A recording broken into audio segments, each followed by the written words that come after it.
सोनाली और आप देख रहे हैं केकेडी न्यूज। मुद्दे की चर्चा में आप सभी का बहुत स्वागत है। हम बात करते हैं विधानसभा और लोकसभा चुनाव की। तो अभी विधानसभा चुनाव बीते कुछ ही दिन का वक्त बीता है, लेकिन भाजपा ने एक बार फिर से कमर कस ली है और जनता को लुभाने की तैयारी शुरू कर दी है। जी हां, हम बात कर रहे हैं मिशन 29 की, जिसकी चर्चा हर जगह सुनाई दे रही है। वहीं मध्य प्रदेश के मुख्यमंत्री शिवराज सिंह चौहान विधानसभा चुनाव के नतीजे आने के बाद और भी ज्यादा एक्टिव मोड में नजर आ रहे हैं और उन जिलों का दौरा कर रहे हैं जिनमें भाजपा को सफलता नहीं मिली है। साथ ही कार्यकर्ताओं से मुलाकात भी कर रहे हैं और भाजपा के मिशन 29 में जीत दिलाने की पूरी तैयारी भी कर रहे हैं। बता दें, मध्य प्रदेश के सीएम शिवराज सिंह चौहान ने विधानसभा चुनाव में बहुत मेहनत की थी, जिसके बाद उनको सफलता भी मिली, क्योंकि सीएम शिवराज ने मध्य प्रदेश की 230 सीटों में से 163 सीटों को जीतकर इतिहास रच दिया। अब सीएम शिवराज का निशाना मिशन 29 और लोकसभा 2024 पर है, जिसके लिए भाजपा तैयारियों में जुट गई है। वहीं विपक्ष में हलचल और भी ज्यादा तेज हो गई है, क्योंकि विधानसभा को लेकर विपक्ष लगातार दावे कर रहा था कि कांग्रेस मध्य प्रदेश समेत बाकी के राज्यों में प्रचंड जीत हासिल करेगी, लेकिन विपक्ष का ये सारा खेल उल्टा पड़ गया और देश की जनता ने भाजपा को जिताकर एक बार फिर से भरोसा दिला दिया है कि सीएम हो या पीएम उनकी पसंद एक ही है। लेकिन 2024 लोकसभा की तैयारियां जोरों पर है और गठबंधन में बौखलाहट भी जारी है। वहीं बहुजन समाज पार्टी इस रेस में अकेले खड़ी है और ऐसा कयास लगाया जा रहा है कि मायावती गठबंधन का दामन थाम सकती हैं। इस मुद्दे पर चर्चा करने के लिए हमारे साथ तमाम मेहमान मौजूद है। बीजेपी से विकास पांडे जी, कांग्रेस से दिनेश वाजपेयी जी और सपा से अभिषेक मिश्रा जी और ग्राउंड जीरो से हमारे संवाददाता आशुतोष सेन जी, जो बताएंगे जनता की असली पसंद। आप सभी मेहमानों का बहुत बहुत स्वागत है हमारे शो मुद्दे की चर्चा में। हमारा सबसे पहला सवाल विकास जी आपसे है। मध्य प्रदेश में चुनाव जीते आप लोग, उसके बाद भी सीएम शिवराज सिंह चौहान ने दम नहीं लिया है। वो लगातार नतीजे आने के बाद भी उन जिलों का दौरा कर रहे हैं जिनमें भाजपा सफलता नहीं पाई है। और उसके बाद क्या लगता है आपको कि जनता एक बार दोबारा से भारतीय जनता पार्टी को उन जगहों से अपना मतदान देगी, क्योंकि पहले ही वो इस मतदान को नहीं दी है, उन्होंने अपना मताधिकार का प्रयोग भारतीय जनता पार्टी के लिए नहीं किया है, तो क्या दोबारा से वो अपने मताधिकार का प्रयोग भारतीय जनता पार्टी के लिए करेगी? और ये जो दौरे किए जा रहे हैं, क्या इसके लिए सफलता भी मिलेगी भारतीय जनता पार्टी को? जी विकास जी, अपने माइक को अनम्यूट कर लीजिए विकास जी। बहुत बहुत धन्यवाद।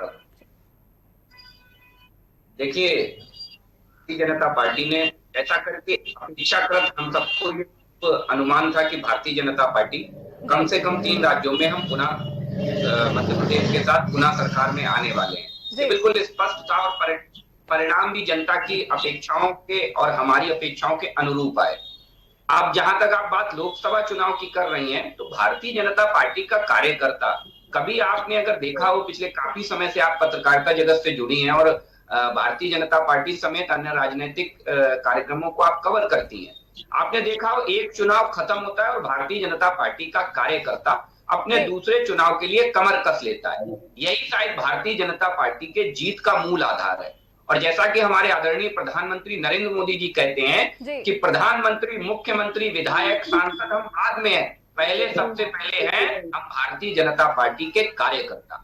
तो एक कार्यकर्ता की हैसियत से माननीय शिवराज सिंह जी निरंतर इस प्रयास में है कि भारतीय जनता पार्टी, जैसा कि आपको याद हो कि 2019 के लोकसभा चुनाव में केवल एक सीट छिंदवाड़ा, जो कमलनाथ जी के पुत्र जहां से सांसद हैं, उसे छोड़ दे तो बाकी 28 सीटों पर भारतीय जनता पार्टी ने जीत हासिल की थी।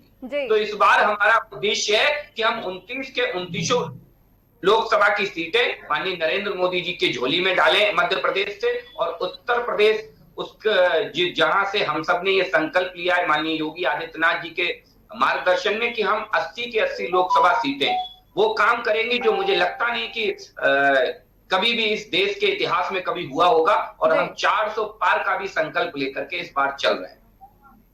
हमारा सवाल अब एक आपसे है अभिषेक जी की सपा का अगर बात करें, सपा का भी सुपड़ा साफ रहा है। वहीं कांग्रेस की बात करें तो कांग्रेस ने भी प्रचंड जीत की बात कही थी और कमलनाथ ने जीत का दावा भी किया था, लेकिन दोनों ही का सुपड़ा साफ दिखाई दिया है। अगर बात करें लोकसभा चुनाव की तो गठबंधन किस तरह की तैयारियां कर रहा है और भाजपा को कैसे टक्कर देगा, क्योंकि 400 पार सीटें लाने की भी बात कही जा रही है।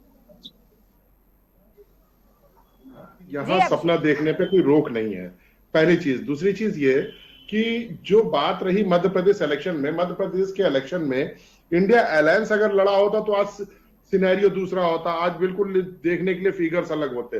बदकिस्मती से हम वहां अलायंस में न लड़ करके हम लोगों ने सेपरेट सेपरेट लड़ाई की, और कांग्रेस भी जो वहां पे लग रहा था कि अपनी सरकार बना ले जाएगी, जिसको खुद के एक आत्ममंथन में ये मिल रहा था कि वो जीत जाएगी, उसको भी ये कहीं ना कहीं लगा कि नहीं, अब गठबंधन को साथ में लिए बिना हम लोग नहीं चल सकते। और ये सत्य है कि जैसे बीजेपी है 30 से 32 दलों का, घटक दलों का इनका गठबंधन है, तो गठबंधन कोई गलत चीज नहीं होती। लेकिन हाँ, हम लोगों ने जो इंडिया गठबंधन बनाया था उसको लोकसभा में ध्यान में रखते हुए बनाया था, विधानसभा इलेक्शन बीच में आए उस पर उसको परिणित करके हम लोगों को देखने का एक मौका था, जो दोनों ही पार्टियां, तीनों ही पार्टियों ने खो दिया है। रही बात इसकी कि सुपड़ा साफ होने वाली कोई स्थिति नहीं थी। हमारे पास एक विधायक थे जो घूम के बीजेपी में चले गए थे, हम तो वहां जीरो से अपनी लड़ाई फिर से पुनः एक बार चालू कर रहे थे। और जो हमने लड़ा है, मुझे लगता है कि हमें जो मत प्रतिशत वहां मिले हैं वो ठीक और संतोषजनक है। रही बात उत्तर प्रदेश की लड़ाई की, उत्तर प्रदेश में यहाँ मेन रोल समाजवादी पार्टी का आने वाले समय में होने वाला है, और जिसपे जब इंडिया अलायंस अगर मिलकर लड़ेगा तो ये समझ मान के चलिए कि बीजेपी के लिए राह बहुत आसान नहीं होगी। लेकिन उस बयान का क्या होगा विकास जी, हमारा सवाल आपसे है, उस बयान का क्या होगा जब गठबंधन में दरार आई थी और गठबंधन को अलग कर दिया गया था विधानसभा चुनाव के लिए? तब अखिलेश यादव ने एक बयान दिया था कि अगर आप उत्तर प्रदेश में आते हैं लोकसभा के समय तो हम आपको देख लेंगे, और सेम वही व्यवहार किया जाएगा जो व्यवहार किया गया है विधानसभा चुनाव में। तो इसका नतीजा कितना देखने को मिलेगा, और इस बयान पर क्या कहेंगे आप? देखिए, मैं आपके ही साथ डिबेट में, अगर याद हो, हमारे सम्मानित सपा के साथी से जो पूर्व में हमारे साथ बैठे थे, मैंने ये स्पष्ट रूप से कहा था कि एक तरफ कमलनाथ जी घुटिया रहे हैं और दूसरी तरफ अजय राय जी आपको घुटिया रहे हैं, और उसके बाद भी अखिलेश यादव जी की ये मजबूरी है कि वो INDIA गठबंधन में रहने को मजबूर है। क्योंकि मैं ये स्पष्ट रूप से कहने में मुझे कोई संकोच नहीं है, समाजवादी पार्टी की मजबूरी है, कांग्रेस बहुत जरूरी है। ये बात समाजवादी पार्टी से बेहतर, इनके प्रवक्ता से बेहतर कोई नहीं जानता होगा। वरना इतनी तो मुझे लगता है गैरत समाजवादी पार्टियों की कभी आदरणीय श्रद्धेय मुलायम सिंह यादव जी के समय में भी कभी बेगैरत नहीं हुए होंगे, जब बहुत संघर्ष झेला समाजवादी पार्टी के लोगों ने। लेकिन यहाँ पर आज स्थितियां, क्योंकि सत्ता, मैं फिर कहता हूं आपको कि जब सत्ता का लालच सर चढ़ करके बोलता है तो सम्मान आदमी गिरवी रख देता है। यह स्थितियां आज समाजवादी पार्टी के साथ में आपको देखने को मिल रही है। अभी हमारी सम्मानित प्रवक्ता कह रहे थे कि हमें संतोषजनक वोट मिला MP के अंदर, और मुझे लगता है कह रहे थे कि अगर इंडिया गठबंधन हमारे सहयोग से कांग्रेस पार्टी वहां लड़ती तो परिणाम दूसरे होते।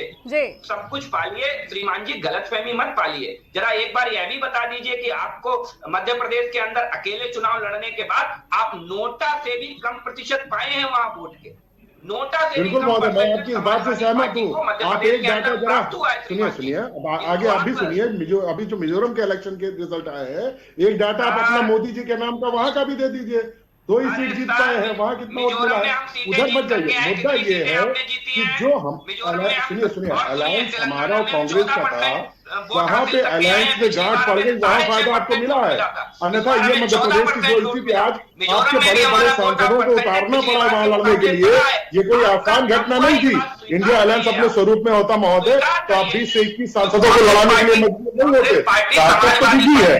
रही बात इसकी कि आज हम लोग इंडिया अलायंस के स्वरूप में नहीं लड़े तो आप चाहे जो उसका आकलन कर ले। और रही बात सम्मान की, सम्मान के खातिर ही आप 50 से 52 सीटों पर लड़ना पड़ा, वरना तो 5 सीटें मान ली गई थी। अगर वो ससम्मान मिल गई होती तो आज आपको दावे के साथ कहता हूँ फिगर बिल्कुल अलग होता। विकास पार्टी को फेस करना पड़ेगा, घड़ी घड़ी बेइज्जती करा करके रूप में या किसी और रूप में, ये स्वयं करेंगे और इनके मुखिया तय करेंगे। हमारे साथ हमारे संवाददाता भी मौजूद है विकास जी। हमारे संवाददाता से हम जान लेते हैं कि पीएम आखिर कौन दे, पीएम की पसंद कौन है जनता की पहली। तो आशुतोष जी, हम आपके पास आते हैं। आशुतोष जी, हमारा सबसे पहला सवाल यही है, आप जनता के बीच में मौजूद हैं और उन लोगों से बात करिए, पूछिए कि विधानसभा चुनाव में तो उन्होंने एक को चुन लिया और भाजपा को चुन के जीत भी दिला दी, लेकिन लोकसभा चुनाव में वो किसको चुनेंगे? अगर हम बात करें सोनाली जी, तो हम मध्य प्रदेश के उस आदिवासी बाहुल्य क्षेत्र से आते हैं जहां पर अभी जो विधानसभा चुनाव गया उसमें लगभग धार जिले की 5 सीटों पर कांग्रेस ने अपना कब्जा जमा लिया है, वहीं 2 सीटों पर भाजपा को मिली है। लेकिन अगर लोकसभा की बात करें तो अब तक जितने भी लोकसभा चुनाव इस मध्य प्रदेश के धार जिले में हुए हैं उसमें से 4 जनसंघ यहाँ चुनाव जीते थे।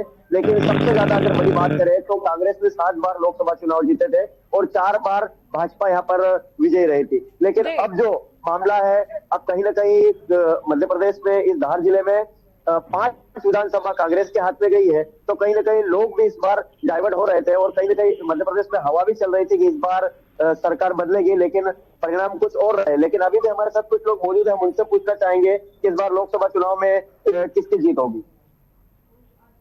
लोकसभा में अभी तो दिख ही रहा है कि जिले की 7 सीटों में से 5 सीटों पर कांग्रेस पार्टी ने अपना कब्जा जमाया है।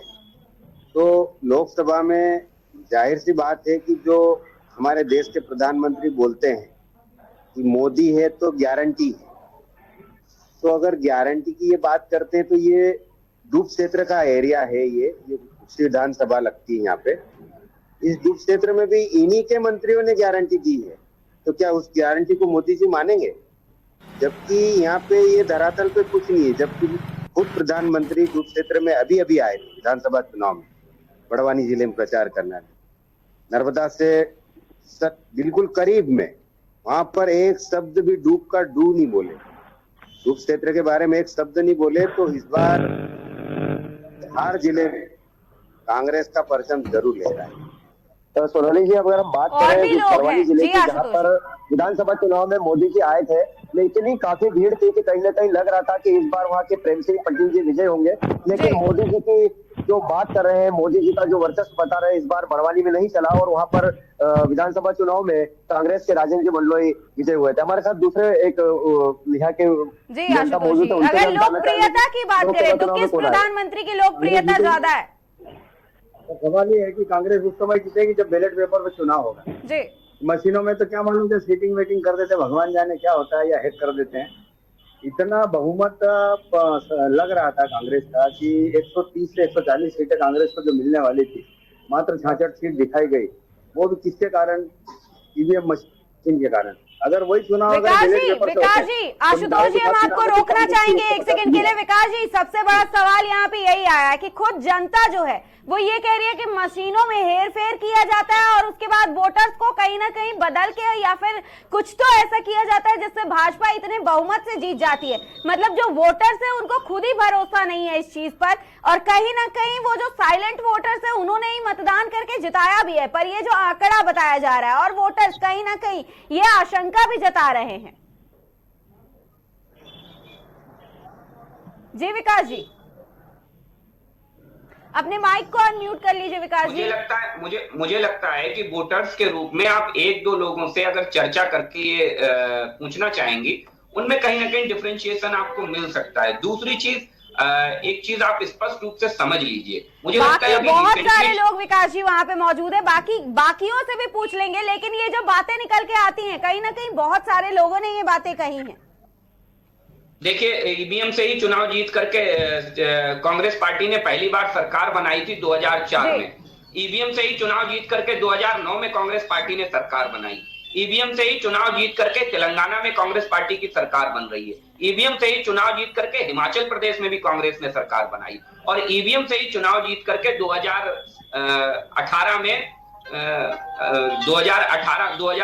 में राजस्थान में सरकार बनाई थी। ईवीएम से ही चुनाव जीत करके 2018 में आदिवासी इलाके से अगर ये आते हैं तो इन्हीं से ही पड़ोस के सटा हुआ राज्य है छत्तीसगढ़, वहां भी 2018 में ईवीएम से ही जीत करके कांग्रेस पार्टी ने सरकार बनाई थी। तो कहने के लिए तो हम ये भी कह सकते थे, एक जिम्मेदार होने के नाते हम इस तरीके के बरगलाने वाले वक्तव्य नहीं देने वाले हैं। मैं स्पष्ट रूप से कहता हूं कि अगर ईवीएम में कमी है तो जिन राज्यों में आज कांग्रेस पार्टी की सरकारें हैं, एक बार ये प्रयास कर लीजिए। कांग्रेस पार्टी से मेरा आग्रह है कि इस्तीफा दे दे। ईवीएम के विरोध में जितनी भी कांग्रेस पार्टी की सरकारें जितनी कांग्रेस पार्टी की सरकारें हैं वो ईवीएम के विरोध में इस्तीफा देकर के बैलेट से कराने का आग्रह कर ले, क्या बुराई है?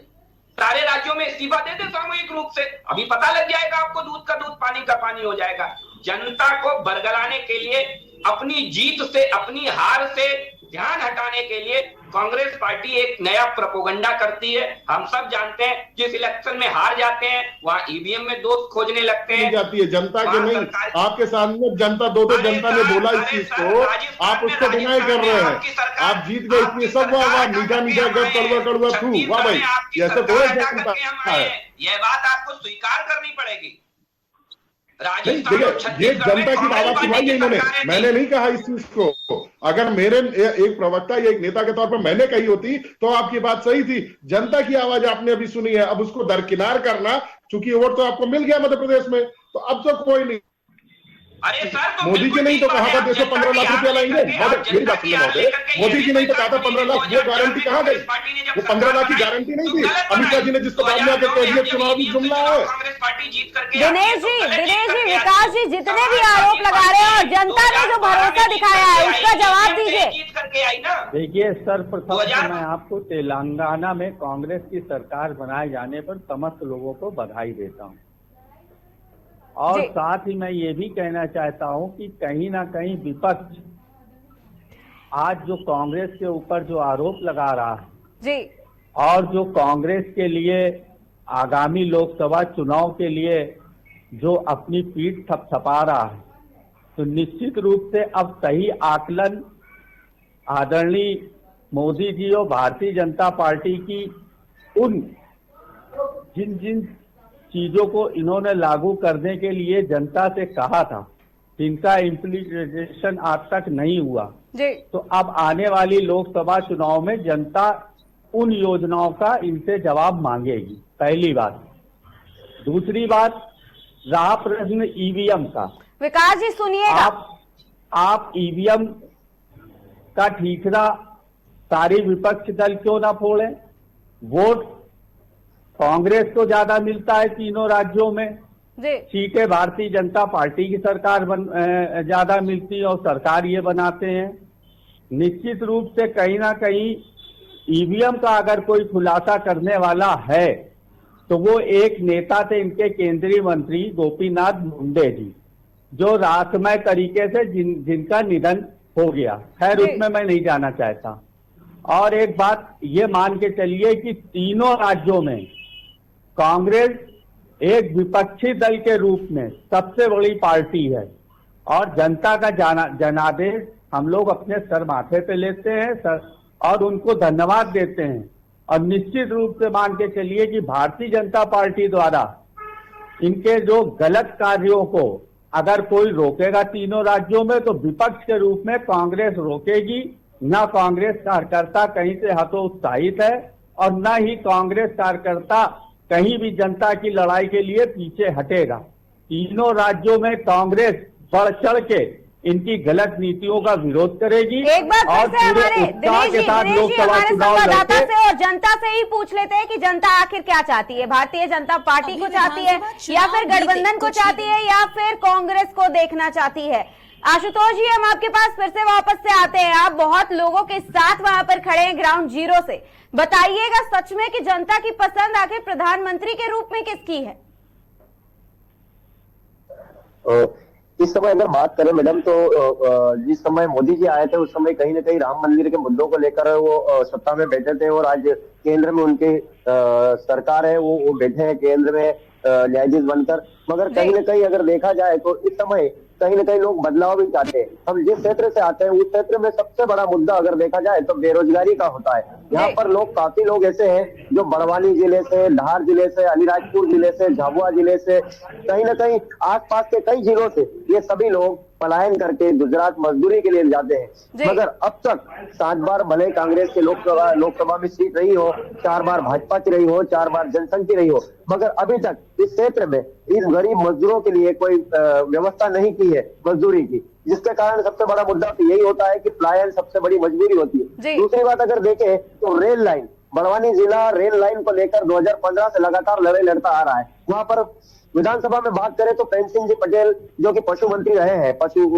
मंत्री विकास रहे हैं, लेकिन बावजूद इसके इस मैडम, भवानी कभी और कांग्रेस धार में अब तक रेल नहीं देखी गई आज है। तक ना हिंदू और मुस्लिम की तीसरी अगर बात करें मध्य प्रदेश में और ना ही कांग्रेस ने जो कभी जमीनी हिंदू स्तर मुस्लिम पर की लोगों को राजनीति की व्यवस्था है। मिलनी चाहिए। दिनेश जी हमारे संवाददाता की बात सुन लेते हैं, जनता की समस्या सुन लेते हैं, फिर जवाब दीजिए। कांग्रेस हुआ है, आने कहीं ना कहीं लोग भी अब बदलाव जनता की की ओर जा समस्याओं रहे को हैं। लेकर के सरकार को घेरेगी, महंगाई पे घेरेगी, बेरोजगारी पे घेरेगी और अन्य जनता की समस्याओं को लेकर कांग्रेस सड़क पे उतरेगी।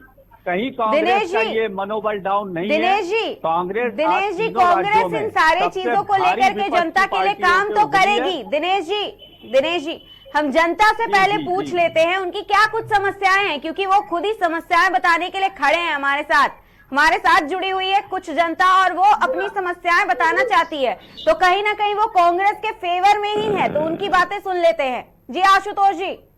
नहीं फेवर की बात नहीं है। देखिए आशुतोष जी आपके पास बहुत सारे लोग मौजूद हैं, उनसे पूछिएगा कि वो क्या बता रहे हैं, उनकी क्या कुछ समस्याएं हैं, किस चीज से वो बहुत दिनों से परेशान है। 192 गाँव प्रभावित है। खुद मुख्यमंत्री शिवराज सिंह चौहान ने खुद का स्टेटमेंट था, खुद ने प्रेस कॉन्फ्रेंस करके बोला था कि प्रत्येक परिवार को आर्थिक सहायता के लिए मैं 5,80,000 रुपए दूंगा। उसके बाद पूरे 15 महीने की सरकार जब कांग्रेस की थी उस समय पैसा लोगों को दिया गया था, गरीब लोगों को आर्थिक सहायता पैकेज राशि, पर 3.5 साल पूरे निकल गए। उसके बाद अभी तक किसी को भी 1 रुपया नहीं दिया गया आर्थिक सहायता, ताकि अगर ये पैकेज अगर मिलता है तो गरीब लोगों के मकान जो भी बनाना है वो आराम से बन जाएंगे। पर जो वादे करते हैं ये पूरे करते ही है, तो इसका परिणाम हम जरूर इनको अभी लोकसभा के इसमें देंगे और हम विश्वास दिलाते हैं कि धार जिले की सीट जीत कर आएंगे।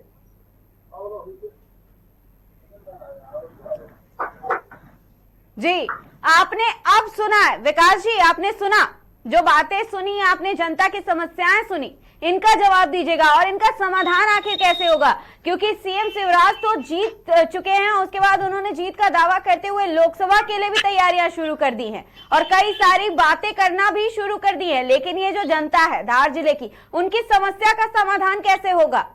विकास जी जवाब दीजिएगा। आशुतोष जी हमारे साथ बने रहिए।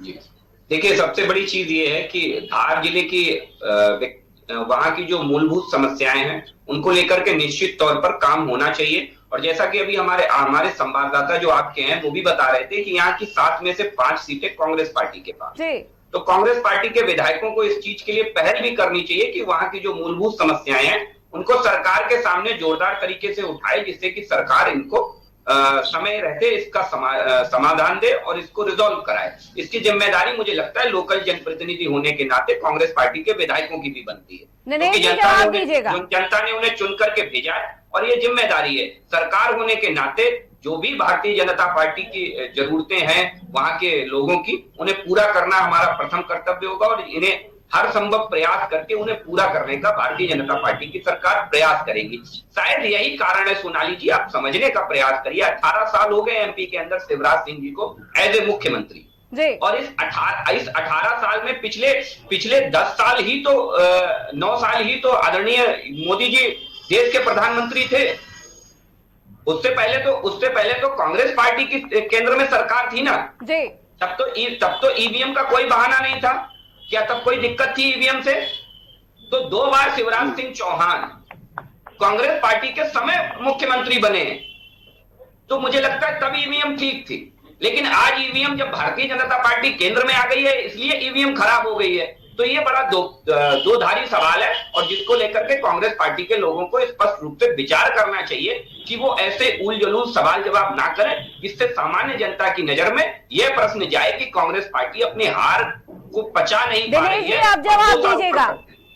दूसरी चीज एक चीज और है, अभी हमारे यहाँ पर प्रवक्ता कह रहे थे कांग्रेस के कि कांग्रेस पार्टी को वोट ऑफ परसेंटेज ज्यादा मिला और उसके बाद भी हार गए।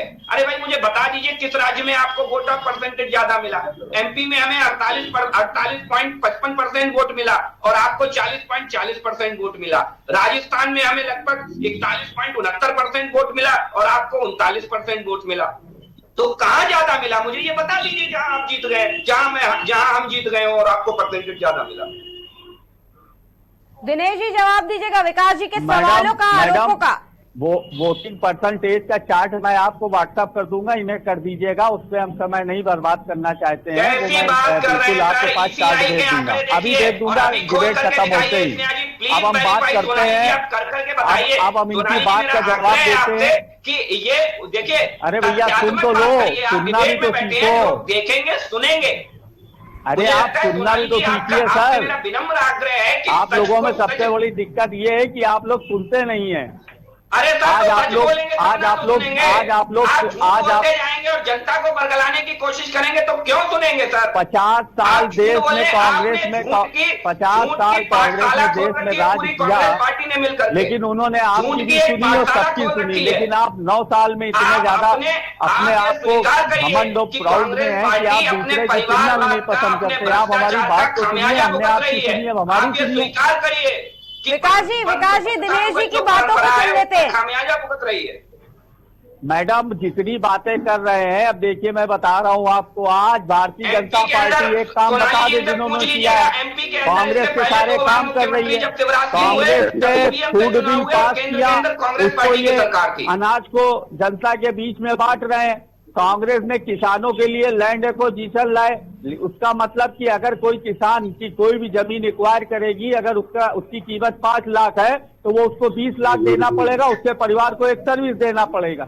ये कांग्रेस लाए। राइट ऑफ इंफॉर्मेशन कांग्रेस लाई। आखिर आदरणीय मोदी जी ने स्वयं क्या किया? सिर्फ एक काम किया, हिंदू और मुस्लिम को बांटने का काम किया देश में, और राज्य किया, और कर रहे हैं और आगे करते रहेंगे। जनता के लिए क्या किया? क्या इन्होंने नौकरी दी? क्या ये काला धन वापस लाए? विकास जी अब जवाब दीजिएगा। नौकरी आई, काला धन वापस आया, हिंदू मुस्लिम की राजनीति की बात कही जा रही है, वहीं भाजपा दूसरी ओर इस चीजों को नकारती है, वो धर्म की राजनीति को नकारती है, और भाजपा लगातार एक ही बात कहती है कि धर्म की राजनीति नहीं करती। वहीं विपक्ष लगातार यही आरोप भी लगाता है। बहुत बुनियादी रूप से आपको सोनाली जी बता दे रहा हूं, इन्होंने मेरे उस सवाल का जवाब नहीं दिया कि शिवराज सिंह चौहान जी 2-2 बार 3-3 बार मुख्यमंत्री हुए ईवीएम से, और केंद्र में तब कांग्रेस की पार्टी की सरकार थी, तो क्या तब ईवीएम खराब थी या सही? उसका जवाब नहीं दिया कांग्रेस पार्टी ने। अब आ गए वो हिंदू मुस्लिम पर। अगर भारतीय जनता पार्टी हिंदू मुस्लिम करती होती तो हमने सबसे पहले ये मुद्दा उठाया होता। किसने उठाया? कांग्रेस पार्टी ने। यानी डिबेट के माध्यम से ये स्पष्ट हो गया कि कांग्रेस की मंशा कालपूषित है, कांग्रेस की मंशा ठीक नहीं है देश को लेकर के। ये आज इस डिबेट में भी स्वयं इनके प्रवक्ता ने जाहिर कर दिया। अब सुन लीजिए सच्चाई। आपने 2023 का ये विधानसभा चुनाव 5 राज्यों का बहुत करीने से कवर किया। मुझे बता दीजिए कि भारतीय जनता पार्टी किसी भी एक राज्य में किसी भी एक राज्य में मुस्लिमों के लिए या हिंदू के लिए अलग से मैनिफेस्टो लाए हो तो बांटने का काम आप कर रहे हैं और आप कांग्रेस का इल्जाम लगा रहे हैं। अलग से मैनिफेस्टो लेकर के आई तेलंगाना के अंदर, अलग से मैनिफेस्टो कांग्रेस पार्टी लेकर के आई। कौन धर्म की राजनीति कर रहा है ये हम सब बहुत अच्छे से जानते हैं। आप देश को संविधान के हिसाब से चलने नहीं दे बढ़ावा दिया, ये कांग्रेस पार्टी के लोग बहुत अच्छे से जानते हैं, बहुत अच्छे से जानते हैं। आज उस तुष्टीकरण की राजनीति में जनता ने कील ठोंक दी है, कील सर, और वो कील अब निकलने वाली नहीं है, ये कांग्रेस पार्टी समझ ले। ये आप समझ लीजिए। देखिए तेलंगाना में मुस्लिमों कहीं भी कांग्रेस का आज मनोबल कहीं भी नहीं गिरा हुआ है। तीनों राज्यों में कांग्रेस विपक्ष के रूप में अपनी भूमिका निभाएगी और आपके द्वारा किए हुए कार्यों को जनता के बीच ले जाएगी और जनता की लड़ाई निरंतर कांग्रेस लड़ती रहेगी। ईवीएम की बात बहुत देर से हो रही है, अगर हम ईवीएम को लेकर के तेलंगाना के लिए भी सोचे तो फिर, क्योंकि तेलंगाना में ईवीएम के बारे में अगर तेलंगाना में भी जीत जाती, ईवीएम के बारे में अगर कोई खुलासा कर सकता था वो गोपीनाथ मुंडे जी से, जो बेचारे रहस्यमय तरीके से मार दिए गए। फिर मैं बताऊं, ये गंदी और दूषित राजनीति कांग्रेस के प्रोपेगेंडा का हिस्सा है। वरना मैं बताऊं कि लाल बहादुर शास्त्री से लेकर के कौन ये प्रोपेगेंडा का हिस्सा है, ये क्या है? ये तो आपके आदरणीय अमित शाह जी बता सकते हैं, हमसे ज्यादा काबिल वो हैं। आप अगर उनसे पूछिए तो वो बता देंगे कि प्रोपेगेंडा है कि क्या है। पायलट रहस्यमय परिस्थितियों में कैसे मरे मैं बताऊं, माधवराव सिंधिया जी रहस्य परिस्थितियों में कैसे मरे मैं बताऊं, जस्टिस लोहिया कैसे मरे मैं बताऊं आज देश के संविधान की धज्जियां उड़ाने का काम कांग्रेस भारतीय जनता पार्टी कर रही है। आज कभी देश में ऐसा हुआ है कि देश की जुडिशरी के जितने जज हैं वो कभी परेशान हुए हैं। आज सिर्फ भारतीय जनता पार्टी सरकार में उन्होंने कई बातें भी कही और उसमें खैर नहीं जाना चाहते हैं, वो सब पुरानी बातें सब मीडिया को मालूम है।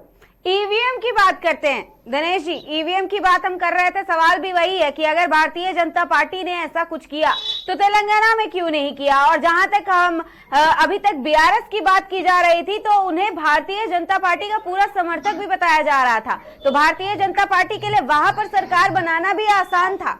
मैडम आज देश के सारे मीडिया चैनल, इलेक्ट्रॉनिक चैनल सब फेल हो गए और भारतीय जनता पार्टी के नेता जो है वो सब बिल्कुल दूध के धुले हो गए। सारे मीडिया, सारे ये इलेक्ट्रॉनिक मीडिया, सारे प्रिंट मीडिया ने बताया कि इतनी सीटें बीजेपी का आ रही, इतनी कांग्रेस की आ रही है। तो ईवीएम में तो कहीं ना कहीं बहुत बड़ी गड़बड़ी है।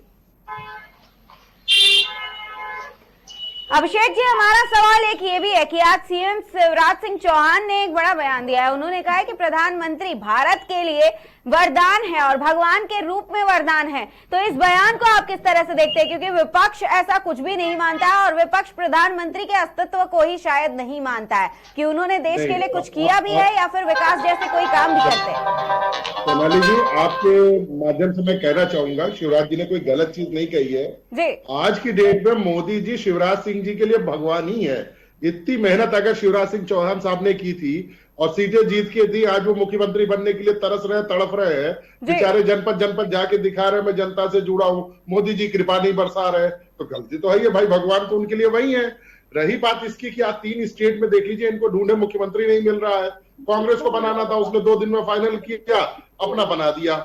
यहाँ पे 3 स्टेट्स में इनको ढूंढे मुख्यमंत्री नहीं मिल रहा। 21 पूर्व मतलब सांसदों को लड़ाने की क्या जरूरत पड़ गई इनको।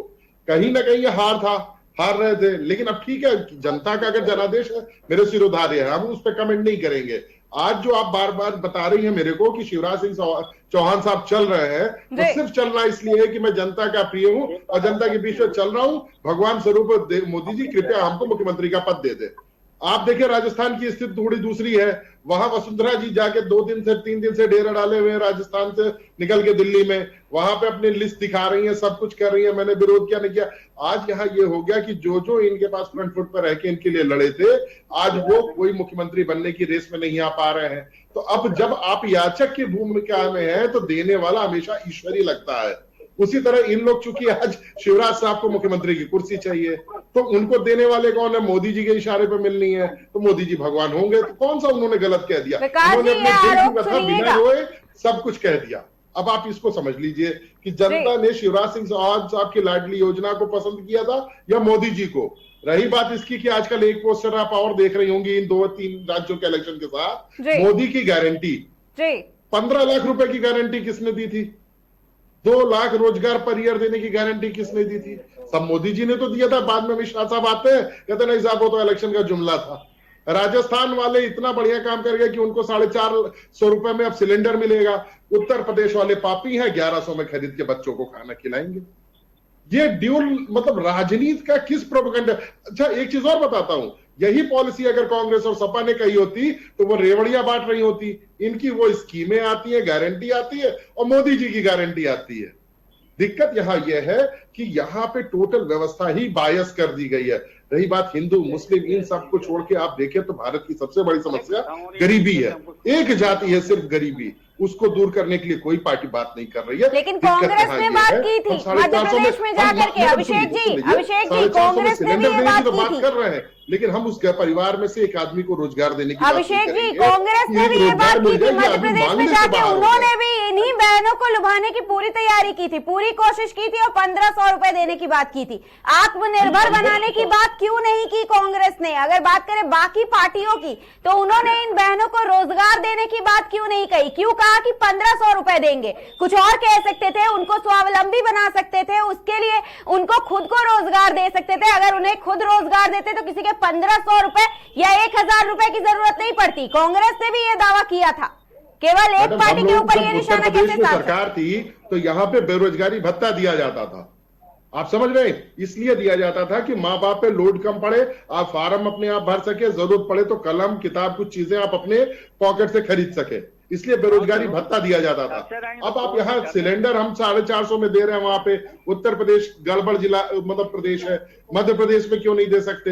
आप अगर 450 में सिलेंडर दे सकते हैं, लोक लुभावना वहां पे वादा कर सकते हैं, तो उत्तर प्रदेश के लोगों को क्यों नहीं 450 में सिलेंडर? विकास हम एक ही जी, देश के तो इन नागरिक सारे हैं। सवालों का पूरे जवाब उत्तर प्रदेश दीजिएगा। के सारे राज्यों में 450 में क्यों नहीं मिलना चाहिए?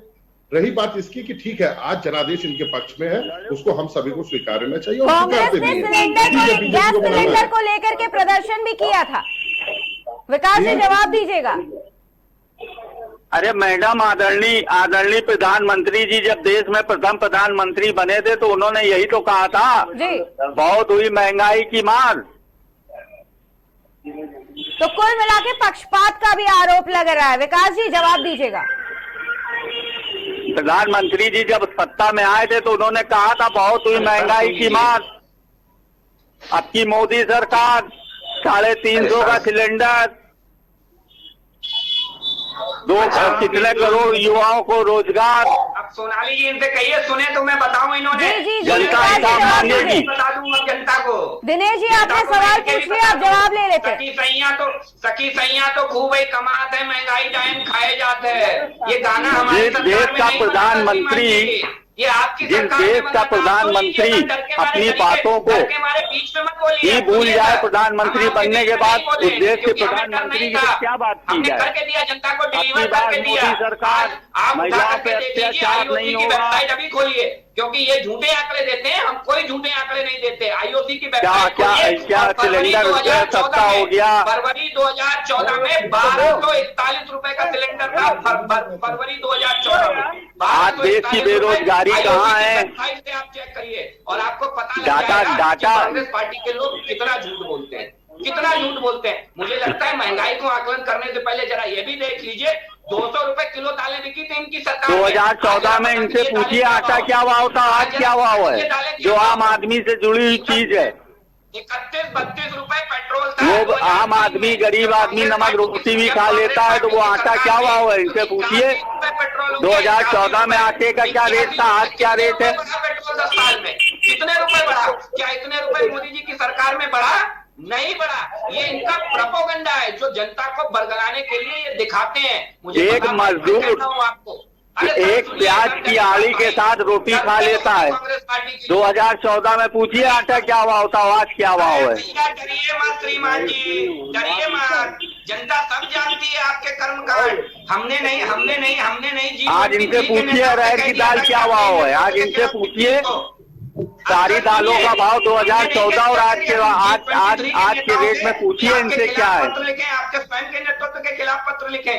हमने नहीं कह दिया था छत्तीसगढ़ के पूर्व आपके मुख्यमंत्री से कि हमारे यहाँ मत भेजिएगा राहुल जी को, नहीं हम चुनाव हार जाएंगे। ये हमने नहीं कहा था, ये स्वयं आपके नेताओं ने कहा था। तो इनकी क्रेडिबिलिटी जिनकी खराब है, वो आज मोदी जी की क्रेडिबिलिटी के ऊपर प्रश्न चिन्ह उठा रहे हैं। आदरणीय मोदी जी भारतीय जनता पार्टी की सरकार में हम सब नमामि गंगे के नाम से देश में आए, गंगा को साफ करने के लिए देश में आए। आज गंगा कितनी साफ है, वो पैसा कहाँ है, ये इनसे पूछिए कि नमामि गंगे का जो फंड है वो कहाँ है। आपने तो चला ही नहीं, आपने तो इनसे ये पूछिए कि राम मंदिर के नाम से विश्व हिंदू परिषद ने जो पैसा इकट्ठा किया था, वो पैसा कहाँ है, वो फंड कहाँ है? हमने किया। नेशनल हेराल्ड का घोटाला किसने किया? आपके राष्ट्रीय मैडम, भारतीय जनता पार्टी पूरी तरह फेल है। नहीं किया। बेरोजगारी के मामले में, रोजगार के मामले में ये अपनी पीठ थपथपाते रहे और हिंदू मुस्लिम का खेल करके देश में राज करते रहे, लेकिन अब भी वो बहुत दिन नहीं चलने वाला है। तो मैं आपको आईना दिखाता रहूंगा, क्यों आप झूठे आंकड़े पेश करते हो। मैं तथ्य के साथ बता रहा हूं आपको। एक दिन वो आएगा कि ये इन्हें जनता चेक कर लीजिए, चाहे जनता फेंकने लगेगी। दोनों आंकड़े मिल जाएंगे सोनाली जी, दोनों आंकड़े आपको मिल जाएंगे। तो पता लग जाएगा कांग्रेस के जब प्रवक्ता इतना झूठ बोलते हैं तो इनकी पार्टी कितना झूठ बोलती होगी, ये सब पता लग जाएगा। दूसरी चीज असलियत तो आप आने वाले लोकसभा चुनाव में जनता हिसाब करेगी। जीतने के लिए इनके ही फैन के गुलाम नबी आजाद इन्हें छोड़ करके चले जाते हैं। और विधानसभा तीनों राज्यों में आज विपक्ष के रूप में हम सबसे बड़ी पार्टी के रूप में हैं। ये हमने नहीं कर दिया। आज इनके भ्रष्टाचारों का खुलासा हम करेंगे, सड़क पे उतरेंगे, जनता की समस्याओं के लिए उतरेंगे, जनता पार्टी पर उतारते हैं। ये इनको मनमानी नहीं करने देंगे तीनों राज्यों में। कभी ईवीएम की बात ये तेलंगाना पर नहीं कहेंगे, कभी ईवीएम की बात और लोकसभा में तो जनता पूछेगी इनसे, लेकिन आदरणीय प्रधानमंत्री जी से पूछेगी काला धन, बेरोजगारी, पहले से तय कर लेता हूँ कांग्रेस महंगाई, हारने के बाद आप ईवीएम को दोष तो नहीं देंगे। ये मैं कई डिबेट में ये पहले मैं तय कर लेता हूँ कांग्रेस प्रवक्ताओं से। आज 56 इंच का सीना सुखड़ गया है। अरे भैया आप बताओ ना, 2014 में आपकी सरकार हटा करके हम आए, तब भी ईवीएम खराब थी क्या? तब भी ईवीएम खराब थी क्या? आज आदरणीय राहुल गांधी पे हमें गर्व है कि कम से कम वो आदरणीय प्रधानमंत्री जी की चोरी पे कहते तो हैं 2011 कि देश के प्रधानमंत्री 2006 में मैं आदरणीय राहुल गांधी जी को हृदय से उनका सम्मान करता हूं और एक देश को एक ऐसे ही नेता की आवश्यकता है, आदरणीय राहुल गांधी जी जैसे। दिख रहा है, हमारे सम्मानित आपके जो एंकर महोदय हैं जो खड़े हुए हैं पब्लिक के साथ, वो भी मुस्कुरा रहे थे राहुल गांधी जी के नाम पर, वो भी मुस्कुरा रहे थे। तो ये सब जानते हैं कि कांग्रेस कितनी क्रेडिबिलिटी है राहुल गांधी की। तभी गुलाम नबी आजाद आपको छोड़ करके चले गए। G20 के नेता आपके नेता के खिलाफ पत्र। अरे भैया आप गुलाम नबी आजाद न करिए, आप अपने गठबंधन साथियों की बात करिए, आपके गठबंधन साथी नीतीश कुमार की बात करिए, विकास जी, और लोकसभा में जितने आपके गठबंधन साथी थे उनकी बात करिए। आप गुलाम नबी आजाद की बात ना करिए। सवाल हम अपने संवाददाता से लेते हैं, इस सवाल पर ही इस जवाब पर ही, आपके कथनों पर ही एक जवाब और सवाल दोनों ही हम अपने संवाददाता से ले लेते हैं। इस बीच आशुतोष जी, हम एक बार फिर से आपके पास आ रहे हैं। आशुतोष जी, हमारा सवाल ये है कि अभी अभी आपने पूरा कन्वर्सेशन सुना, राहुल गांधी को प्रधानमंत्री बनाने की बात कही जा रही है, वहीं उनके सामने जो इंसान खड़ा है वो है इस देश का प्रधानमंत्री नरेंद्र मोदी, जिसकी लोकप्रियता के बारे में शायद पूरा देश और विदेश दोनों ही परिचित है। अगर वहां पे जो लोग मौजूद हैं उनको कौन चाहिए प्रधानमंत्री के रूप में, कौन चाहिए? राहुल गांधी चाहिए? अगर दो ऑप्शन दिया जाए, राहुल गांधी चाहिए या पीएम मोदी चाहिए? जनता से सवाल करिए आशुतोष जी। सोनाली जी, जनता तो काफी देर तक खड़ी रही, अब जनता यहाँ से चल भी रही है कहीं, लेकिन मैं ये चीज बताना चाहता हूँ कि इस देश की जनता को सिर्फ रोजगार, रोटी, कपड़ा और मकान चाहिए। पीएम हमारा कोई भी बने, मगर इस देश की जो जरूरतें होती है, आम आदमी की जो जरूरतें होती है। आशुतोष जी, आप हमेशा ग्राउंड से रिपोर्ट देते हैं, जनता के बीच में रहते हैं, आप हमेशा ग्राउंड से हमें जानकारी देते हैं, जनता के बीच जितनी भी समस्याएं चल रही हैं ये सारी बातें बताते हैं। आपको बखूबी इस बारे में पता होगा कि जनता आखिर किसको अपने प्रधानमंत्री के रूप में देखना चाहती है। सोनाली जी, अभी जनता को तो ये बताया ही सही है कि वो क्या चाहते हैं, मगर मैं एक बात जरूर कह दूं कि जब से पीएम मोदी जी प्रधानमंत्री बने हैं तो कहीं ना कहीं देश में विकास की बात जो चल रही थी वो तो वहां से विकास की बात करते हैं और विकास वहां से करते हैं, मगर धरातल पर कितना विकास होता है ये सबको देखना पड़ेगा। प्रधानमंत्री कोई भी बने, इस देश के लिए प्रधानमंत्री बनेगा, मगर इस देश की जनता के लिए क्या क्या वादे करना चाहिए, क्या विकास करना चाहिए, क्या बेरोजगारी के लिए उनको क्या व्यवस्थाएं करवाना चाहिए, उनको रोटी कपड़ा मकान देना चाहिए, ये सबसे बड़ा मुद्दा होता है। तो ये जो करेंगे, ये जो प्रधानमंत्री ये धरातल पर कार्य करते हैं, देश की जनता उसी को प्रधानमंत्री बनना चाहती है। तो दिनेश जी, आपने सुना और विकास जी आपने भी सुना कि देश का प्रधानमंत्री चाहे कोई भी बने, इन दोनों ही नेताओं में से कोई भी देश का प्रधानमंत्री बने, लेकिन विकास की बात होनी चाहिए, रोजगार की बात होनी चाहिए, जनता की समस्या का हल होना चाहिए। सबसे बड़ा सवाल यही है क्योंकि जनता बेरोजगारी से, महंगाई से परेशान है और उनको अपने समस्या का समाधान चाहिए, चाहे प्रधानमंत्री कोई भी बने। बिल्कुल, आपने बिल्कुल ठीक कहा, जनता को समाधान चाहिए। और देखिए एक आपने, हमारा स्लोगन है जो काम करे उम्मीद उसी से हो, और भारतीय जनता पार्टी ने एक ऐसा नेतृत्व 2014 में नरेंद्र मोदी जी के रूप में दिया इस देश को कि जिसने इस देश के गरीबों की चिंता की। हम ये कहते हैं कि आखिर ये 9.5 करोड़ लोग जिन्हें हमने उज्ज्वला के माध्यम से गैस कनेक्शन देने का काम किया, आखिर ये 4 करोड़ परिवार वो कौन थे जिन्हें अभी तक एक छत नहीं नसीब हुई थी, उन्हें प्रधानमंत्री आवास के रूप में छत देने का काम किया। मैं दावे के साथ कहता हूं सोनाली जी कि 2014 से पहले पुरातन कालीन एक योजना थी इंदिरा आवास योजना, आपने भी होगी सोनाली जी। मैं दावा करता हूं अपने सम्मानित दोनों प्रवक्ताओं से कि मेरे साथ चले, मेरे जनपद में केवल कोई गांव ऐसा दिखा दे जहां आज सारे देश की सरकारी संस्थानों को बेचने का काम वर्तमान सरकार ने किया है। खराब हो गया, जनता को जानकारी चाहिए। पहले जवाब ले लेते हैं, उसके बाद फिर अपने सवाल को पूछिएगा। जी विकास जी।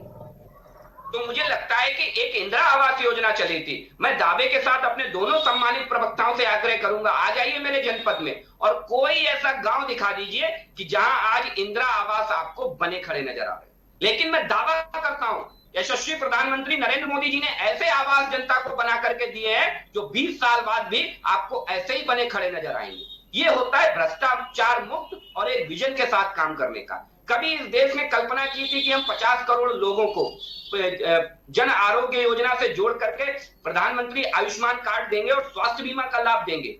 विश्व की सबसे बड़ी स्वास्थ्य स्कीम होने का श्रेय प्राप्त है इस स्वास्थ्य स्कीम को। तो कांग्रेस के चश्मे से जिसने कुछ किया ही नहीं, वो तो केवल कमियां निकालने में विश्वास रखते हैं। क्यों, अगर कुछ किया होता तो अपने कामों पे बात करते। कभी ये किया, कभी आपने डिबेट ऐसी देखी हो जो कांग्रेस पार्टी ने अपने कामों पर बात की? कभी नहीं की। कि हमने हिंदू मुस्लिम की बात नहीं की, अपितु कांग्रेस पार्टी के प्रवक्ता ने जरूर हिंदू मुस्लिम की बात की। क्यों? क्योंकि इनका डे 1 से फंडा रहा है दंगे में झोंकते रहो इस देश को और वोट हासिल करते रहो। तेलंगाना में मैंने ये आग्रह किया था सोनाली जी आपसे कि इनसे पूछ लीजिए कि भारतीय जनता पार्टी के 5 राज्यों में कहीं किसी राज्य में हमने विशेष वर्ग के लिए अलग से मैनिफेस्टो लाए हो तो मुझे बताने की कृपा करें। लेकिन कांग्रेस पार्टी एक ऐसी पार्टी है तो तेलंगाना के अंदर मुस्लिमों के लिए एक अलग से मैनिफेस्टो लाती है। ये कैसी राजनीति है कांग्रेस पार्टी की? जरा पूछ करके देखिए कि जब इनके नेता इन्हें छोड़ करके जा रहे हैं और दोषारोपण ये भारतीय जनता पार्टी पर करते हैं। ऐसे नेता जिनकी पीढ़ियां कांग्रेस पार्टी में खप गई, वो कहते हैं कि राहुल गांधी के नेतृत्व पर हमें भरोसा नहीं है।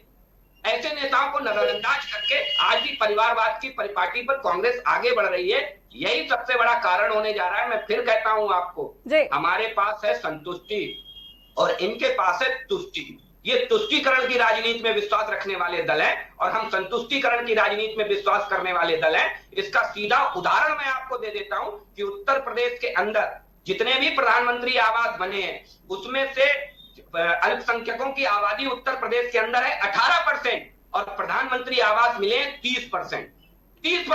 अगर हम तुष्टिकरण की राजनीति को बढ़ावा देते तो क्या आप मन से अपने कल्पना कर लीजिए कि इतने प्रधानमंत्री आवास मिले होते अल्पसंख्यकों? नहीं मिले। आज जब हम एक्सप्रेसवे का जाल बिछाते हैं तो उसमें अल्पसंख्यक भी चलता है, उसमें बहुसंख्यक भी चलता है, उसमें सारे चलते हैं। आज इसी मध्य प्रदेश के अंदर जब शिवराज सिंह जी पहली बार मुख्यमंत्री बने तो केवल 55,000 किलोमीटर की सड़कें हुआ करती थी। आज 3.5 लाख किलोमीटर की ज्यादा सड़कें इसी एमपी के अंदर। तो ये डेवलपमेंट का मॉडल हमने दिया है और जनता ने उस डेवलपमेंट के मॉडल पर मुहर लगाई है क्योंकि हमारी नीति साफ है, हमारी नीयत अच्छी है और हमारा नेतृत्व बहुत ईमानदार है। हमारी नीति और नीयत और नेतृत्व के ऊपर जनता को विश्वास है और 2024 में बहुत बड़ी लकीर खींचने वाली है सोनाली जी। इसकी कल्पना कर लीजिए और अभी से तय कर लीजिए कि क्या ईवीएम को दोष देंगे 2024 में भी, ये अभी से तय कर लें। ये तो सवाल जवाब और अटकलें लगाती रहेंगी, लेकिन अटकलें भी लगती रहेंगी। लेकिन इस बीच सवाल सबसे बड़ा यही है कि वो कौन सा प्रधानमंत्री होगा जो देश की गरीबी को मिटाएगा और देश की जनता उससे सच में वाकई में संतुष्ट हो पाएगी। ये सारी चीजें अभी देखना बाकी है। फिलहाल के लिए आप सभी मेहमानों का हमसे जुड़ने के लिए बहुत बहुत धन्यवाद। आपको बता दें, सीएम शिवराज सिंह चौहान चुनाव जीतने के बाद, विधानसभा चुनाव जीतने के बाद लगातार फिर से दौरे कर रहे हैं और उन जिलों में जा रहे हैं जहां भारतीय जनता पार्टी को सफलता नहीं मिली है। और 3 दिन से ये दौरे किए जा रहे हैं और कार्यकर्ताओं से, लाडली बहनों से मिलकर के दोबारा से उनको लुभाने की कोशिश की जा रही है कि लोकसभा चुनाव में यानी कि 2024 में उनको जीत दिलाए उन जगहों से। और ये जो मिशन 29 की बात कही जा रही है, इसमें मध्य प्रदेश की जनता जो है वो 29 सीटों पर भारतीय जनता पार्टी को जीत दिलाए, इसके लिए कई सारे प्रयास भी किए जा रहे हैं। लेकिन इस बीच सबसे बड़ा सवाल यही है कि वो प्रधानमंत्री आखिर कौन सा होगा, जो मध्य प्रदेश की जनता हो या पूरे देश की जनता हो, उनको गरीबी से छुटकारा दिलाएगा, बेरोजगारी से छुटकारा दिलाएगा और उनकी जितनी भी समस्याएं हैं, सुरक्षा व्यवस्था को लेकर के बात कर ले या फिर रोजगार से लेकर के, महंगाई से लेकर के, गैस सिलेंडर के दामों से लेकर के जितनी भी समस्याएं हैं, इनका समाधान आखिर वो कौन सा प्रधानमंत्री होगा जो कर पाएगा। क्या एक बार फिर से देश की जनता पीएम मोदी को ही लेकर के आएगी या फिर उनको किसी दूसरे विकल्प की तलाश है, या फिर राहुल गांधी को प्रधानमंत्री के रूप में देखना चाहेंगे? ये सारे सवाल जो हैं अभी भी इनका जवाब आना बाकी है कि देश की जनता आखिर प्रधानमंत्री के रूप में किसको देखना चाहती है। फिलहाल के लिए नमस्कार, देखते रहिए केकेडी न्यूज।